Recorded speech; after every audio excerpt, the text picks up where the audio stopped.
ఈరోజు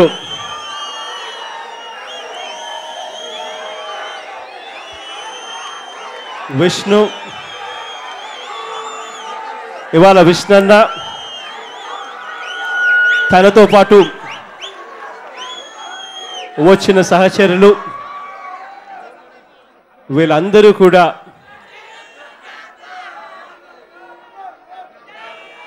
వైఎస్ఆర్ గారు నాన్నగారి బాటలో నడిచిన వ్యక్తులే. ఇవాళ వాళ్ళంతా వైఎస్ఆర్ కాంగ్రెస్ పార్టీలోకి రావడము అని అంటే సొంత ఇంట్లోకి వచ్చినట్టుగానే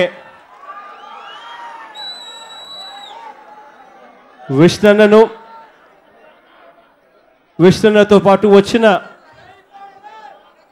వేలాది మంది సహచరులందరికీ కూడా మనస్ఫూర్తిగా ఆప్యాయంగా అందరినీ కూడా వైఎస్ఆర్ కుటుంబ సభ్యులుగా వైఎస్ఆర్ కాంగ్రెస్ పార్టీలోకి ఆహ్వానిస్తా ఉన్నాం.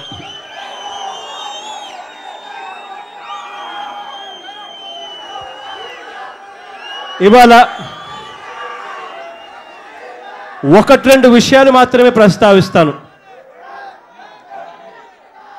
ఇవాళ రాష్ట్ర ప్రజలకు రెండు దారులు ఉన్నాయి. ఒక దారి చంద్రబాబు గారి దారి. చంద్రబాబు గారి దారిలో 3 సంవత్సరాల పరిపాలన మనం చూసాం. ఈ చంద్రబాబు నాయుడు గారి దారిలో ప్రయాణం చేస్తూ ఉన్నప్పుడు చంద్రబాబు నాయుడు గారి పాలనలో మనకు కనిపించేటివి ఏమిటి అని అంటే, చంద్రబాబు నాయుడు గారి దారిలో చంద్రబాబు నాయుడు గారి పాలనలో మనకు కనిపించేది ఏమిటంటే, సొంత మామనే వెన్నుపోటు పొడిచిన వ్యక్తి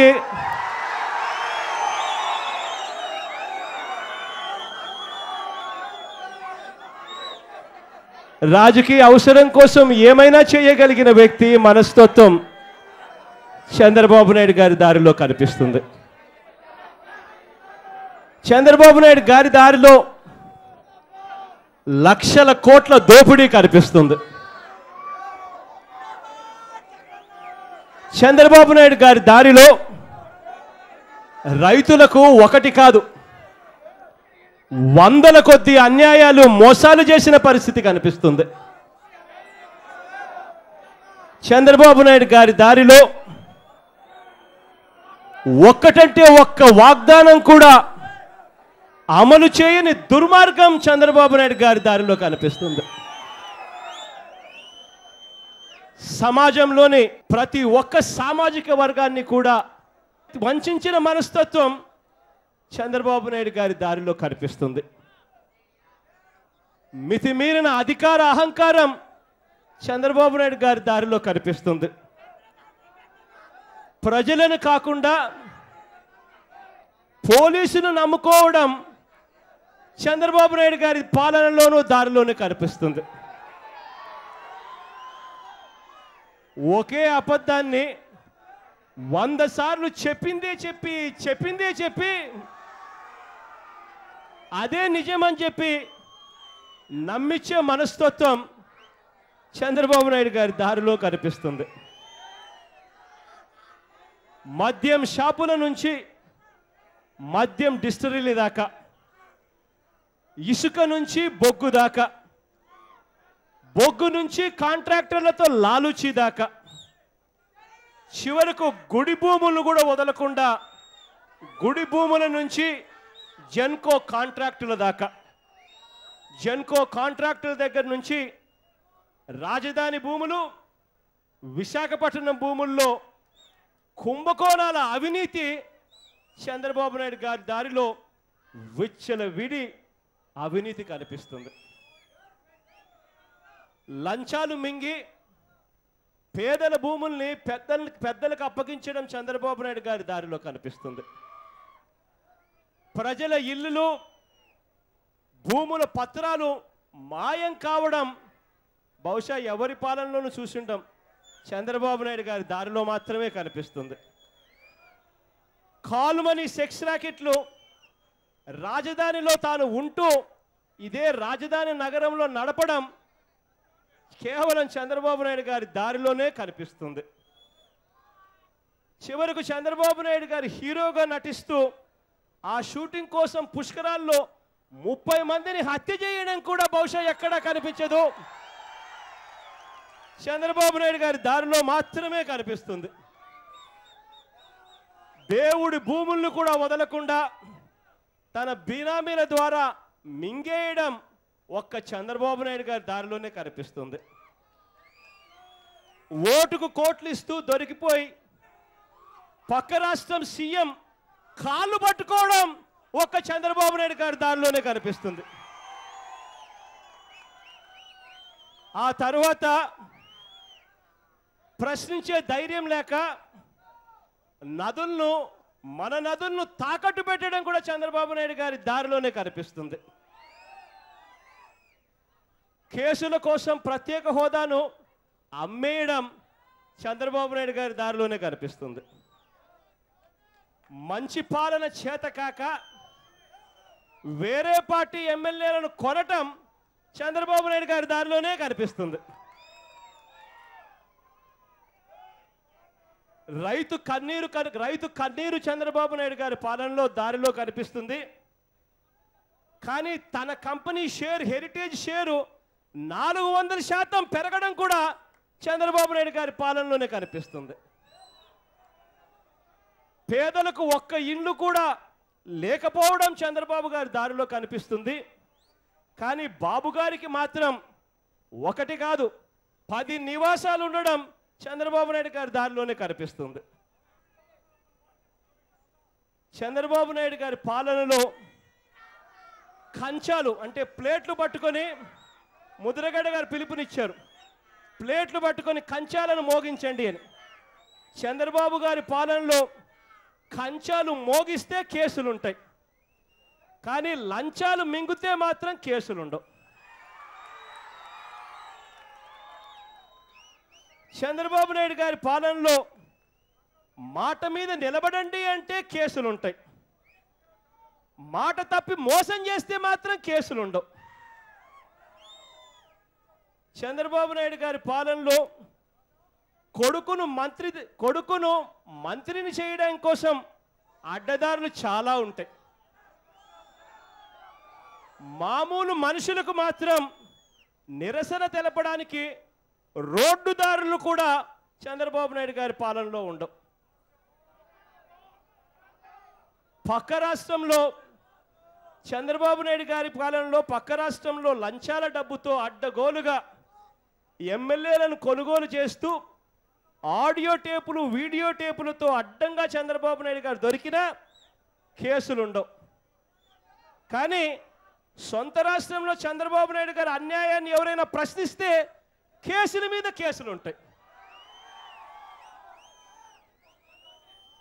బాబు గారి క్యాబినెట్లో చంద్రబాబు నాయుడు గారి క్యాబినెట్లో 3 ఏళ్ళు అయిపోయింది, అయినా ఒక్క ముస్లింకు కూడా కనీసం మంత్రి పదవి ఉండదు.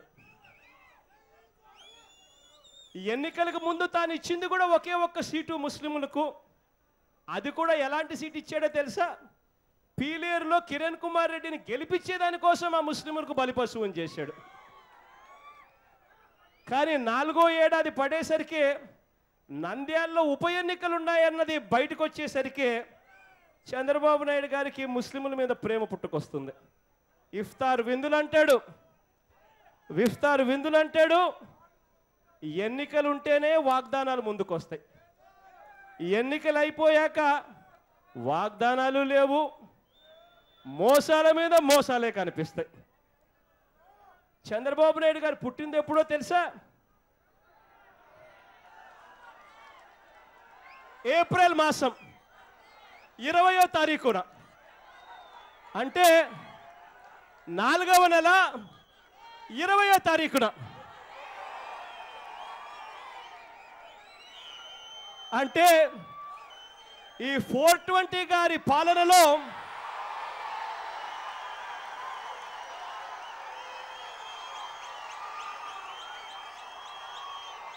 రాష్ట్రమంతటా 144 సెక్షన్ విధిస్తాడు. ఇలా ఇంటింటికి, మనిషి మనిషికి, ప్రతి గ్రామానికి, ప్రతి పట్టణానికి ఈ మోసం చేయలేదని కానీ, ఈ అన్యాయం చేయలేదని కానీ, ఈ దోపిడీ చేయలేదని కానీ చెప్పడానికి అవకాశం లేని పాలన ఎక్కడైనా ఉంది అని అంటే అది చంద్రబాబు నాయుడు గారి పాలనే. చంద్రబాబు నాయుడు గారి పాలన దుర్మార్గం కనిపిస్తుంది.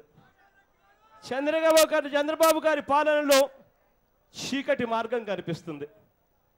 ఇక నేను చెప్పినట్టుగా రాష్ట్ర ప్రజల ముందర ఉన్నది రెండో దారి. రెండో దారి ఎవరిది అని అంటే అది మన దారి.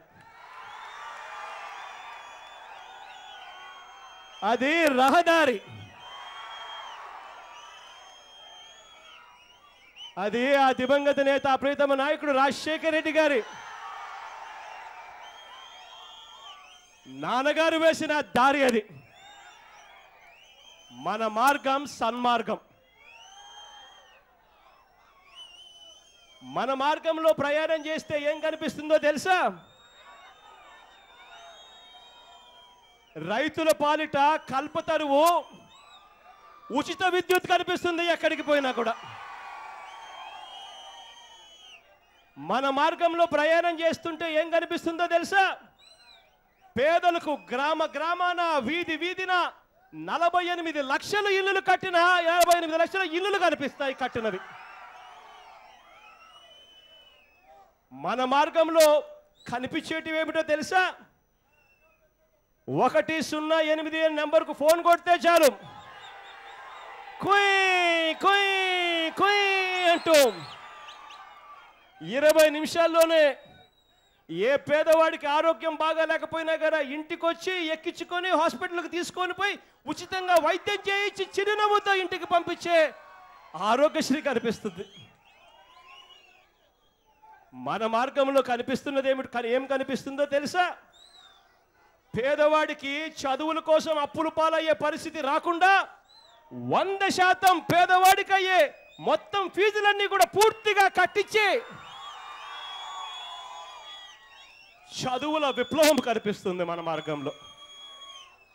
మన మార్గంలో పూర్తి కావస్తున్న జలయజ్ఞం ప్రాజెక్టులు కనిపిస్తాయి. మన మార్గంలో జిల్లాకు ఒక విశ్వవిద్యాలయం కనిపిస్తుంది.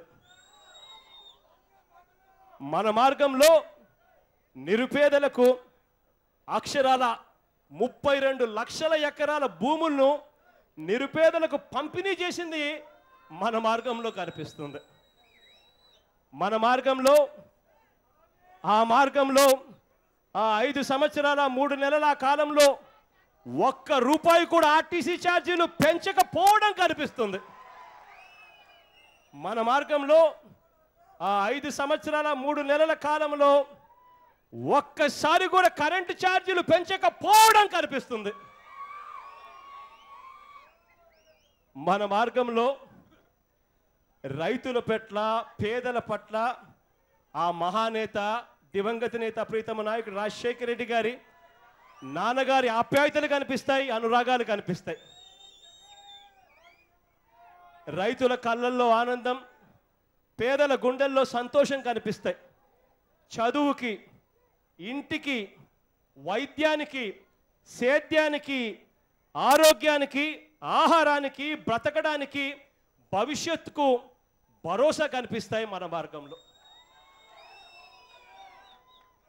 నాన్నగారు చూపిన ఆ దారిలోనే ఆ మహానేత విధానాన్ని కొనసాగిస్తూ మొన్న మనం ప్లీనరీలో నవరత్నాలను ప్రకటించాం.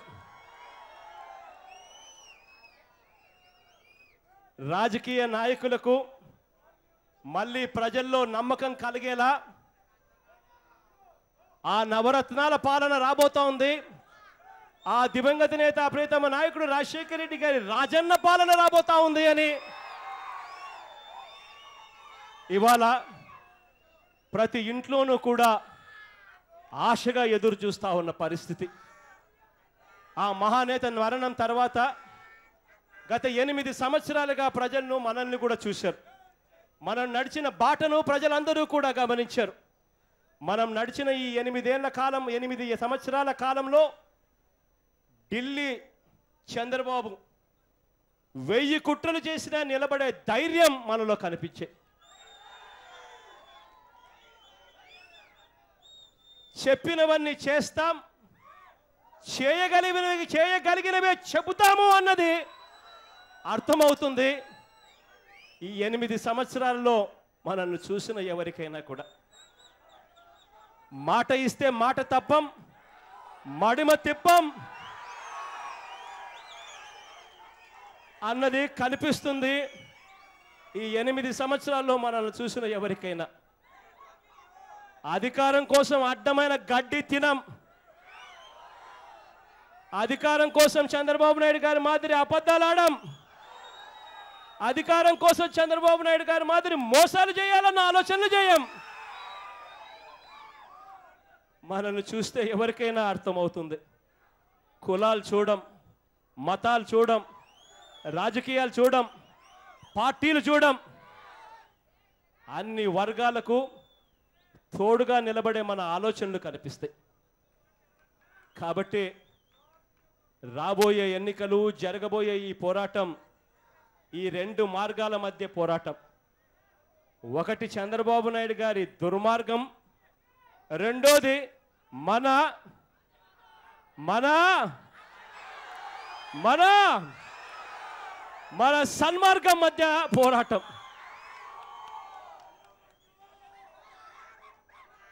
ఎన్ని కుతంత్రాలు చంద్రబాబు నాయుడు గారు చేసిన, 21 మంది ఎమ్మెల్యేలను మన వాళ్ళను కొనుగోలు చేసిన, లక్షల కోట్ల రూపాయలు వెనకేసుకున్న చంద్రబాబు నాయుడు గారికి నంద్యాల్లో భూమా నాగిరెడ్డి గారు చనిపోతే తప్ప అమ్ముడుపోయిన 21 ఎమ్మెల్యేల నియోజకవర్గాలలో ఉప ఎన్నికలు పెట్టే ధైర్యం కూడా చంద్రబాబు నాయుడు గారికి లేదు. వచ్చే 2019 ఎన్నికల్లో డిపాజిట్లు కూడా వస్తాయనే నమ్మకం కూడా చంద్రబాబు నాయుడు గారికి ఎక్కువ లేదు.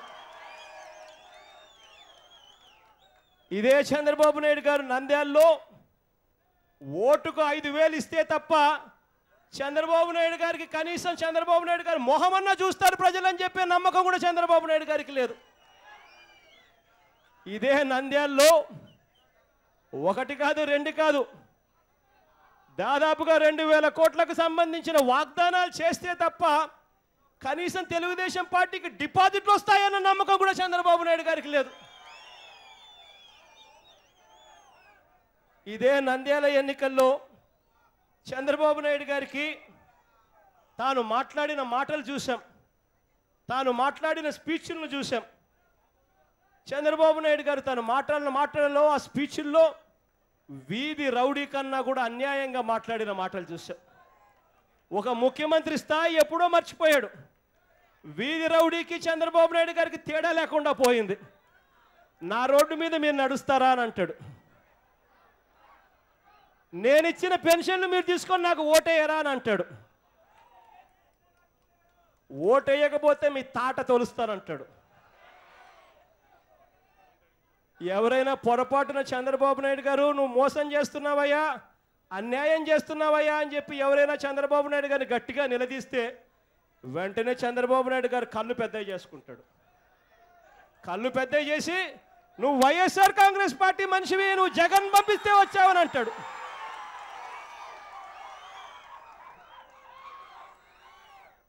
ఇదే చంద్రబాబు నాయుడు గారికి నేను ఇవాళ ఒక్కటి చెప్తా ఉన్నా.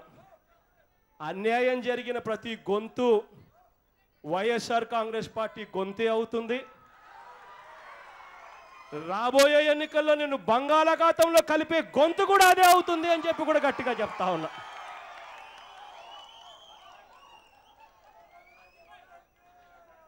ఇవాళ ప్రజలు ఒకసారి మోసపోయారు